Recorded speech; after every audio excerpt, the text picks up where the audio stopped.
Hello, CIT 262. This is a presentation for Group 9 on Chapter 13, Architect for Low-Risk Releases by David Jensen, Eddie Pinkay, Tyler Christensen. Intro. Joe is humble. Any successful product for organization will necessarily evolve over its life cycle. eBay and Google are on their fifth entire architecture rewrite. It can take weeks of planning just to make small changes to a part of code. Small changes can create catastrophic failure. One small change may need to coordinate with hundreds or thousands of developers. An architecture that enables productivity, testability, and safety. Tightly coupled architecture can impede everyone's ability to make safe changes. A loosely coupled architecture with well-defined interfaces that enforce how modules connect with each other promotes productivity and safety. Google Cloud Data Source Service is one of the largest NoSQL services in the world. It is supported by a team of 8 people, which is built on several layers of infrastructure. Service-oriented architecture lets small teams work on smaller and easier units. On smaller and easier units of development that each team can deploy independently, quickly, and safely. Architectural archetypes. Monoliths versus microservices. Monolithic architectures are not bad. They are often the best choice for an organization early in the production lifecycle.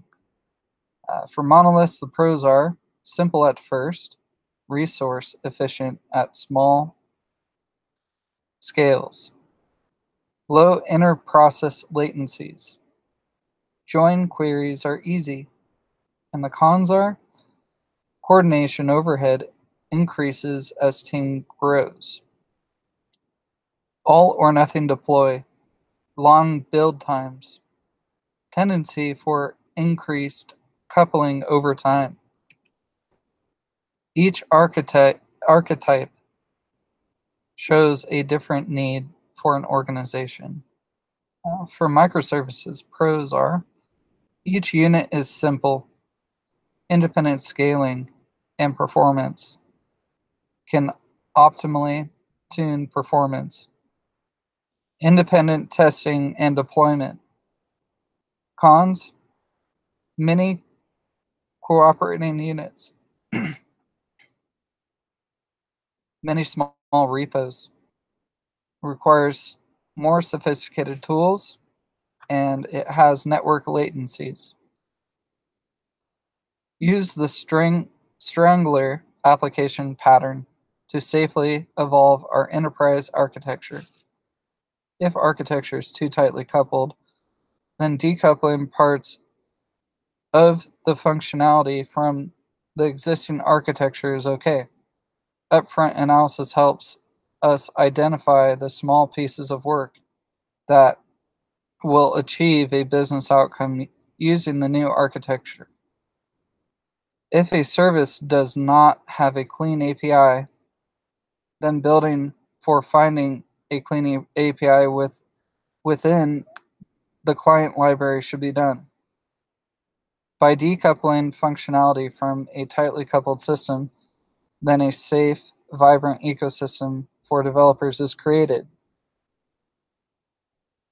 And here's the conclusion for our presentation. We learned about architect for low-risk releases, monoliths and microservices, strangler application to safely evolve our enterprise architecture, how APIs can be used with loosely coupled systems, safely migrate from one architecture to another.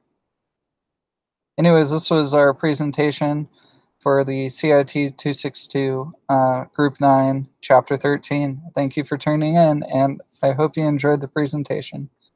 We'll see you again some other time. Goodbye.